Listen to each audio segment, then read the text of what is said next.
ഒരു കൈ മുറിഞ്ഞാൽ നിങ്ങൾ എന്താ ചെയ്യുക? കൈ വെട്ടിക്കളയോ? പക്ഷെ മിക്കവാറും ആളുകൾ പല്ലിൽ കേട് വന്നു കഴിഞ്ഞാൽ പല്ലെടുത്ത് കളയാറാണ് സാധാരണ. നമുക്ക് റൂട്ട് കനാൽ ട്രീറ്റ്മെന്റിനെ പറ്റി ഒന്ന് കേട്ടാലോ? റൂട്ട് കനാൽ ട്രീറ്റ്മെന്റ് എന്താണ്? വളരെ സുപരിചിതമായ ഒരു പേരാണ്. പക്ഷെ എങ്കിലും പല പേഷ്യൻസും ചോദിക്കാറുണ്ട്, ഡോക്ടറെ റൂട്ട് കനാൽ വേര് കട്ട് ചെയ്ത് കളയുന്ന ചികിത്സയല്ലേ എന്ന്.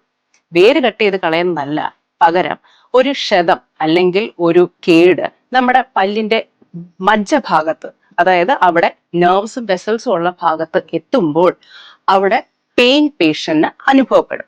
അങ്ങനെ അനുഭവപ്പെടുമ്പോൾ നിങ്ങളുടെ ഡോക്ടർ ഒരു ബയോകോമ്പാക്റ്റബിൾ ആയ ഒരു മെറ്റീരിയൽ വെച്ച് ഈ വേര് ഭാഗത്തെ അടച്ച് സംരക്ഷിക്കുന്നു. അങ്ങനെ നിങ്ങൾക്ക് പോയ പല്ലിനെ അല്ലെങ്കിൽ കേടുവന്ന പല്ലിനെ ആജീവനാന്ത കാലം സംരക്ഷിക്കാൻ പറ്റും.